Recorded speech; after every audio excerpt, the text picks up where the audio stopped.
അടിച്ചാൽ തിരിച്ചടിക്കുന്നവരാണ് ഇസ്രായേൽ. അതിന് ഇതുവരെയും മാറ്റമൊന്നുമില്ല. അത് ഇസ്രായേൽ ലോകത്തിനു മുന്നിൽ പല കുറി തുറന്നു കാണിച്ചിട്ടുണ്ട്.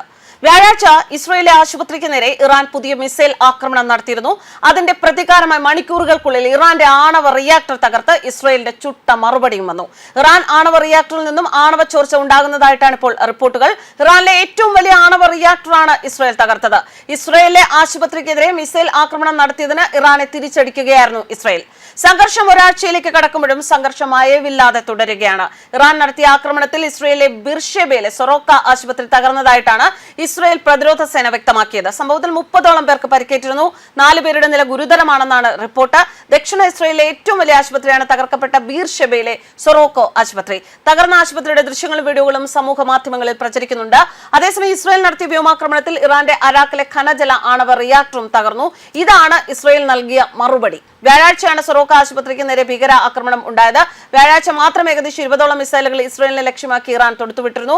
ആശുപത്രിക്ക് നേരെ ഉണ്ടായ ആക്രമണത്തിൽ ഇസ്രായേൽ ശക്തമായ പ്രതിഷേധം അറിയിച്ചിട്ടുണ്ട്.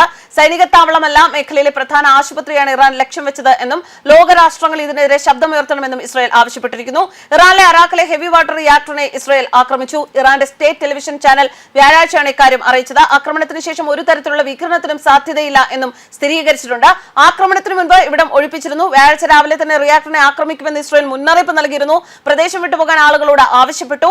ടെഹ്റാനിൽ നിന്ന് 250 കിലോമീറ്റർ തെക്ക് പടിഞ്ഞാറായിട്ടാണ് അരാക്കിലെ ഹെവി വാട്ടർ റിയാക്ടർ സ്ഥിതി ചെയ്യുന്നത്. ആണവ റിയാക്ടറുകളെ തണുപ്പിക്കാൻ ഹെവി വാട്ടർ റിയാക്ടറുകൾ ഉപയോഗിക്കുന്നുണ്ട്. മാത്രമല്ല ആണവായുധങ്ങളിൽ ഉപയോഗിക്കാൻ സാധ്യതയുള്ള പ്ലൂട്ടോണിയം ഉൽപ്പാദിപ്പിക്കുകയും ചെയ്യുന്നുണ്ട്. നേരത്തെ ഐക്യരാഷ്ട്രസഭയുടെ ആണവ നിരീക്ഷണ ഏജൻസിയായ ഇന്റർനാഷണൽ അറ്റോമിക് എനർജി ഏജൻസി ഇറാന്റെ ആണവ കേന്ദ്രങ്ങളെ ആക്രമിക്കരുത് എന്ന് ഇസ്രായേലിനോട് ആവശ്യപ്പെട്ടിരുന്നു. ഏജൻസിയുടെ പരിശോധകർ അവസാനമായി അരാക്കിൽ സന്ദർശിച്ചത് മെയ് 14 എന്നാണ് റിപ്പോർട്ടുകൾ. അതേസമയം ഇസ്രായേൽ ഇറാൻ യുദ്ധത്തിനിടയിൽ ഇറാനിൽ ഇതുവരെ ഇസ്രായേൽ നടത്തിയ ആക്രമണങ്ങളിൽ കുറഞ്ഞത് 639 പേർ കൊല്ലപ്പെടുകയും 1329 പേർക്ക് പരിക്കേൽക്കുകയും ചെയ്തിട്ടുണ്ട് എന്ന് വാഷിംഗ്ടൺ ആസ്ഥാനമായുള്ള ഹ്യൂമൻ റൈറ്റ്സ് ആക്ടിവിസ്റ്റ് എന്ന സംഘടന പറഞ്ഞു. മരിച്ചവരിൽ 263 സാധാരണക്കാരും 154 സുരക്ഷാ സേനാംഗങ്ങളും ഉൾപ്പെടുന്നു. 40 ഇസ്രായേൽ ജെറ്റുകൾ ഒരേ സമയമാണ് അറാഖ് ആണവ റിയാക്ടറിൽ ബോംബാക്രമണം നടത്തിയത്. മധ്യ ഇറാനിലെ അറാഖ്, ഖോണ്ടാബ് നഗരങ്ങളെ താമസക്കാരോട് സുരക്ഷയ്ക്ക് ഒഴിഞ്ഞുമാറാൻ IDF മുന്നറിയിപ്പ് നൽകിയിരുന്നു. ഖോണ്ടാബിന്റെ പ്രാന്തപ്രദേശത്ത് ഒരു ഖനജല റിയാക്ടർ ഉണ്ട്. ഇറാനിയൻ സൈനിക അടിസ്ഥാന സൗകര്യങ്ങൾക്കെതിരെയാണ് പ്രദേശത്ത് പ്രവർത്തിക്കുന്നത് എന്ന് ഫാർസി ഭാഷയിലുള്ള ഒരു പ്രസ്താവനയിൽ IDF അറിയിച്ചിരുന്നു.